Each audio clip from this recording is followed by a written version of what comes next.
Like, share, subscribe and press the bell icon for ऊंची आवाज़ India. नाजरीन, ऊंची आवाज़ इंडिया में आपका इस्तकबाल है। मैं हूं आपका मेज़बान इब्राहिम नफीस। माह रमज़ान के मुक़द्दस महीने में उमूमन देखा जाता है कि नौजवानों की जानिब से राशन किट्स का मामला हो, सहरी के इंतज़ामात का मामला हो, गरीबों के इमदाद व ताउन के सिलसिले में आगे बढ़ने का एक मिजाज उमूमी तौर पर उभर कर सामने आता है। मुल्क की एक मारूफ सियासी तंजीम आल इंडिया मजलिस इत्तेहादुल मुस्लिमीन की ज़ेर एहतमाम भी मुख्तलिफ उमूर अंजाम दिए जा रहे हैं। इस खुसूस में आज शहर के मुस्लिम कॉलोनी में वाक़े एक मारूफ चेहरा नासिर खान उर्फ भाईजान की जानिब से मुख्तलिफ समाजी उमूर अंजाम दिए गए और कई राशन किट्स की भी तकसीम अमल में आई। इस मौके पर आल इंडिया मजलिस इत्तेहादुल मुस्लिमीन के कई ज़िम्मेदार चेहरे हमारे सामने हैं और बिलखुसूस इस तंजीम के सदर मोहतरम शरफुद्दीन साहब भी हमारे साथ मौजूद हैं। जानते हैं सियासी हवाले से इस तरह का जो ट्रेंड चल रहा है, बिलखुसूस राशन किट्स की तकसीम का मामला हो या दीगर रिफाही उमूर हो, इस सिलसिले में क्या होना चाहिए और क्या सही नुक्ते नज़र है, जानते हैं मोहतरम शरफुद्दीन साहब से।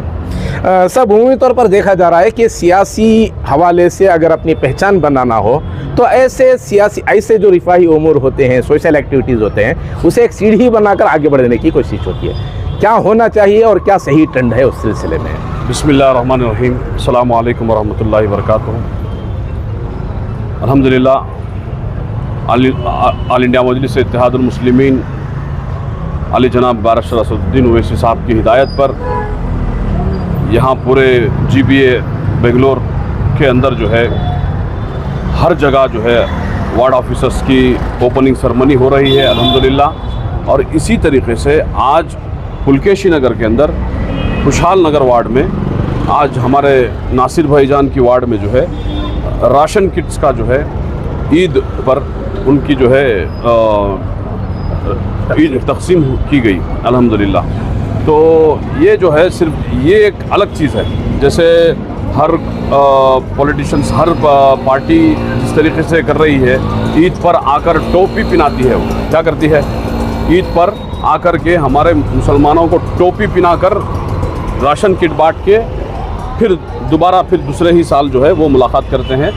आल इंडिया मजलिस इत्तेहादुल मुस्लिमीन ये चीज़ पर जो है इत्तेफाक नहीं रखती, बल्कि ये खिदमत खल्क़ है। 15 साल हुए पार्टी यहाँ पर कदम जमाए हैं अल्हम्दुलिल्लाह। उस वक्त से लेकर आज तक जो हमारे पार्टी के वर्कर्स हैं, पार्टी के वार्ड्स हैं, बराबर जो है खिदमत अंजाम दे रही है। सिर्फ इसी वक्त नहीं, केवल रमज़ान आए, रमज़ान राशन किट बांट दिए या फिर दूसरे खिदमत अंजाम दे दिए, सहरी करा दिए या इफ्तार करा दिए, ऐसा नहीं है। बल्कि आप थोड़ा जायज़ा लीजिए कि इस वार्ड से, हमारे खुशहाल नगर के वार्ड से या फिर पुलकेशी नगर के अलग अलग वार्डों से अल्हम्दुलिल्लाह कोविड के टाइम पर जो है बिलखुसूस मैदान के अंदर जो है आल इंडिया मजलिस इत्तेहादुल मुस्लिमीन के कारकुनान और पूरे जो है यहाँ के जितने भी हमारे मेंबर्स थे, मैदान में उतर के जो है भरपूर, सिर्फ ये पुलकेशी नगर इलाका नहीं बल्कि बेंगलोर शहर के हर इलाके में हमारी जो जमात है वो काम कर चुकी है। जिस तरीके से जहाँ पे राशन किट्स पहुँचाना था कोविड में, हमने पहुँचाया बराबर से। और इसी तरीके से सिलेंडर्स की बहुत दिक्कत हो रही थी, कमी हो रही थी, उस वक्त जो है सिलेंडर्स को भी जो है हमने बराबर तरीके से सप्लाई दिया। और जो हमारे पास तकाज़े आते गए अल्हम्दुलिल्लाह उस वक्त में जो है बराबर हम डटे रहे, खड़े रहे। और सबसे बड़ा मसला जो है यहाँ के पुलकेशी नगर का जो है सबसे बड़ा जो मसला हुआ, KJ हडली और DJ हडली का मसला हुआ। तो उस मसले पर भी जो है हमारी आल इंडिया मजलिस इत्तेहादुल मुस्लिमीन की जानिब से बेहतरीन रहनुमाई हुई। जिस तरीके से उनके जो बच्चे घरों को गए थे उनको जो है उनके श्योरिटीज़, उनके बेल के लिए, उनकी रिहाई के लिए श्योरिटीज़ जो है हमारे लगभग हमारे नासिर भाईजान ने भी 40 से 50 तक श्योरिटियाँ इन्होंने भी दी है। कम नहीं होती, 40 से 50 श्योरिटी कम नहीं है, बहुत बड़ी होती है, वो भी डबल होती है। एक श्योरिटी की डबल श्योरिटी मांगी गई थी। उस वक्त में जो है आल इंडिया मजलिस इत्तेहादुल मुस्लिमीन भी बराबर शरीक रही। और हमारे लीगल हमारे एडवाइज़र जो है हमारे एडवोकेट सिराजुद्दीन साहब, वो भी मैदान में उतर के जो है बहुत सारी रहनुमाई की, उनकी भी मेहनत लीगल एस्पेक्ट्स पे जो है उन्होंने भी काम किया। तो ऐसा हर वक्त जो है हालात को देखते हुए हमेशा से आगे रहे हैं। तो इन दिनों ये भी बात ट्रेंड में चल रही है कि सिविक इश्यूज़ के नाम, राशन किट्स की तकसीम के नाम पर सिविक इश्यूज़ को फोकस किया गया शहर के डीजे हल्ली में, और वहाँ एमएलए ने बुरे जानवरों के मुतालिक तजवीज़ देते हुए सुअरां फिरते थे, कुत्ते फिरते थे, फुलां था। तो क्या ये तौहीन नहीं क्या माइनॉरिटीज़ की, क्या समझती है आपकी पार्टी इस सिलसिले में? देखिए, सबसे पहले मैं इस बात पर जो है इत्तेफाक नहीं रखता और इस बात पर जो है मैं कंडम करता हूँ कि इन्होंने गलत अल्फाज का इस्तेमाल किया है। हमारे यहाँ से 50-60 साल से जो बुज़ुर्ग रहे हैं उनकी गवाही मौजूद है, और इसने जो कहा वो बहुत गलत अल्फाज कहे हैं, क्योंकि यहाँ पे जो है ईद की नमाज़ पढ़ाई जाती है, जहाँ पर अल्लाह फरमाता है जो बंदा ईद की नमाज के मैदान से निकलता है अल्लाह उसके गुनाहों को ऐसे धोता है जैसे माँ के पेट से बच्चा निकलता है। तो इतनी पाक जगह, इतनी ऊंची जगह इसने जो है सुअरों का नाम लेकर के इस्तेमाल किया।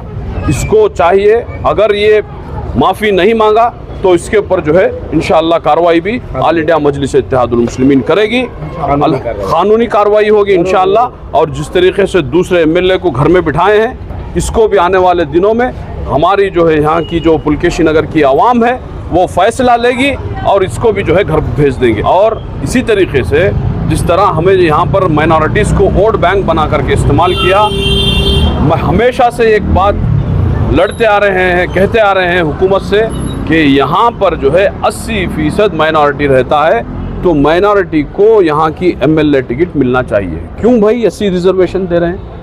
80 भी हमारे भाई हैं, ऐसा नहीं है, लेकिन हमारे हक को क्यों मारा जा रहा है? जब इतनी ज़्यादा तादाद है, 80 से 90% जो है मुसलमान यहाँ बसते हैं, मुसलमान रहते हैं, तो रहबर भी हमारा मुसलमान रहेगा, वोट हमारा रहेगा, रहबर भी हमारा रहेगा, और हमारे ऐवानों में भी हमारे ही पार्टी की जो है इंशाल्लाह गूंजेगी। इसलिए हम इसके खिलाफ हैं, मुतालबा भी करते हैं कि जो है यहाँ पर जो है माइनॉरिटीज़ को जो है आप एमएलए की टिकट दें। अच्छा, सिर्फ इलेक्शन के वक्त आते हैं और जो है इनको जो है हथेली में जन्नत दिखा करके हम डेवलप करेंगे, इशू करेंगे बोल के चले जाते हैं।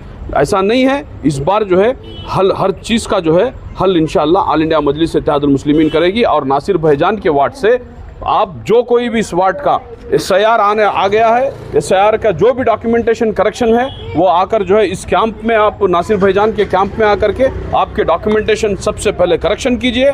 और अगर आपके डॉक्यूमेंटेशन करेक्शन नहीं है तो आपके घरों तक स्कीम भी नहीं पहुंचेगी। ये बात बहुत ज़रूरी है, आप समझना चाहिए। सिविक इश्यूज़ का जहाँ तक मामला है, यहाँ के सड़कों का मामला, यहाँ के पानी का मामला और मेन एजुकेशन का मामला, खुसूसन एक MLA होने के हैसियत से कितने स्कूल्स को यहाँ तरक्की दी गई, यहाँ के एजुकेशन डेवलपमेंट के सिलसिले में क्या काम हुए, इस सिलसिले में भी कोई रिपोर्ट आपके पास है? जी हजरत, मैं बता रहा हूँ, हमारा एक कुशाल नगर वार्ड ऐसा एक मायूस वार्ड है ये। यहाँ पे ना स्कूल है, बच्चे ना स्कूल को जा सकती हैं।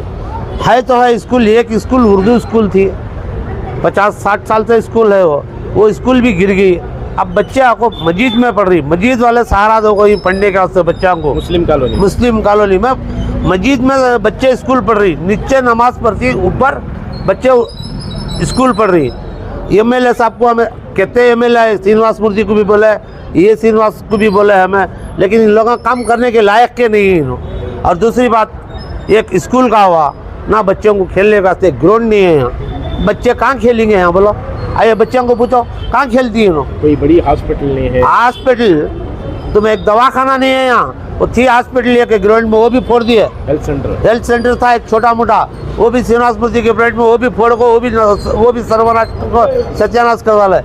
ना स्कूल है, ना हॉस्पिटल है, ना ग्राउंड है, ना पार्क है, कुछ नहीं है हमारे वार्ड के अंदर। एकदम बेकार सड़ा हुआ वार्ड है। वो कचरा उठाने नहीं भेजता MLA बदमियों को। दूसरे वार्डा को जाओ तुम्हें दिन में 3 टाइम, इसके गार्डन को जाओ दिन में 3 टाइम आती कचरा उठाने वाला, फेजरडोन को जाओ दिन में 3 टाइम कचरा उठाने वाला थी। तुम्हें इसके कैसे तुम्हारा बेंसेंडोन को जाओ, वहाँ दिन में 3 बार आती है। क्या यहाँ क्या वोट देते नहीं क्या? 19 का वोट देते तो टैक्स बनते नहीं क्या? हमें टैक्स नहीं बनते क्या? उन्होंने एक वोट दिया था, मैं 100 वोट आन देती। बेंसनटाउन में 40-60 में एक घर है, तो SK गार्डन में 40-60 में एक घर है, तो फेजर टाउन में 40-60 में एक घर है, तो यहाँ 30-40 में 100 घर आती। यहाँ 10 घर आती, ग्राउंड फर्स्ट सेकंड टेंट, एक घर में 30-40 के हॉल बेडरूम किचन की 10 घर आती। कितने हो गए वोटा? सबसे ज़्यादा वोटा कहाँ से लेती इनो? माइनॉरिटी के वोटा लेती इनो, मुसलमानों के वोटा लेती। मुसलमानों के काम नहीं करते इनो। ऐसे MLA को रखना क्या नहीं रखना क्या, बोलो? तो क्या डिमांड है आपका सिविक इश्यूज के हवाले से, क्या डिमांड है? आने वाले वक्त के अंदर हमारी पार्टी हर चीज़ काम करती है। हमें सबसे पहले पानी का काम करती, ड्रेनेज का काम करती, कचरे का काम करती। रही दूसरी बात स्कूल की, स्कूल्स बनाती हमें। हमारे हैदराबाद के अंदर हमारी पार्टी के अंदर 5 लाख बच्चे पढ़ रही। कितने बच्चे पढ़ रही? 5 लाख बच्चे पढ़ी, वो भी फ्री, 10 रुपये में, 15 रुपये में बच्चों को पढ़ा रही। वो भी ऐसी स्कूल, वो ऐसी स्कूल देखने का 18 अंकिया होना, 4 नहीं 18 अंकिया होना, ऐसा पढ़ा रही बच्चों को। कहाँ जा रही बच्चे? अमेरिका को जा रही, लंदन को जा रही बच्चे पढ़ने के वास्ते। हमारा एरिया देखो कैसा है। क्या इंशाअल्लाह हम ना मदद करे तो हम ना खाली तुम्हारे पास क्या अभी पूछते नहीं, मैं वोट पूछती तुम्हें किसी की डालती, रोड पर जाना वाले वोट डालती, उन्हें कांते ही कहता उसे वोट डालती। हम ना तुम्हारा भाया जिंदा राम है, हम ना कामयाब करो तुम्हें इंशाअल्लाह। तुम्हारी हर छोटे से छोटा काम हमें हमारा से जो होता है हमें करो इंशाअल्लाह। मेहनत पड़ेंगे हम, रात के 12 बजे तुम्हें फ़ोन करो, हमें आती काम करती तुम्हारा। तो नाजरीन, ये एहसासात थे। बताया जा रहा है कि इस इलाके के अक़लियतों को उमूमी तौर पर करेपाक की तरह इस्तेमाल किया जाता है। जब उन्हें बगार की ज़रूरत पड़े इस्तेमाल कर लिया जाता है, और जैसे ही मतलब टल जाए फिर उसके बाद उनकी पहचान करना भी मुश्किल हो जाता है। शायद मुल्क की वाहिद ऐसी सियासी तंजीम है जो ऐवानों में गरजदार आवाज़ से खड़े होकर हर मुस्लिम इशू या हर अक़लियती इशू को फोकस करने में, चाहे वो तलाक़ का मामला हो, चाहे मुस्लिम पर्सनल का मामला हो, चाहे वक्फ बोर्ड का मामला हो, चाहे हिजाब का मामला हो, शायद हिंदुस्तान का कोई ऐसा चेहरा नहीं है जो पार्लियामेंट में खड़े होकर गरजदार आवाज़ में अपनी आवाज़ को मनवाने में कामयाब रहा हो। और वो पार्टी है मोहतरम असदुद्दीन ओवैसी की ऑल इंडिया मजलिस इत्तेहादुल मुस्लिमीन। और उसी पार्टी के ज़िम्न में आज ये एहसासात भी हमारे सामने आए हैं, जिन्होंने कीमती एहसासात के साथ ऐवानों में ये बात पहुंचाने की कोशिश कर रहे हैं कि अगर हमारे अक़लियती इलाकों को बदनाम करने की कोशिश होगी तो किसी भी सूरत माफ़ नहीं किया जाएगा। बहरहाल देखना यह है कि जिस तरह की अक़लियती मसाइल पर बात हुई है, उन मसाइल को पूरा मुकम्मल करने के लिए क्या तरीक़ेकार इख्तियार किया जाता है, ये आने वाला वक्त ही बताएगा। नाजरीन, हमारी ये रिपोर्ट आपको कैसी लगी हमें ज़रूर इत्तला करें, और अभी तक आपने हमारा चैनल सब्सक्राइब नहीं किया है तो सब्सक्राइब कर लें और नीचे घंटी के बटन को दबाएं ताकि हर नोटिफिकेशन आप तक बराबर पहुँचे। शुक्रिया।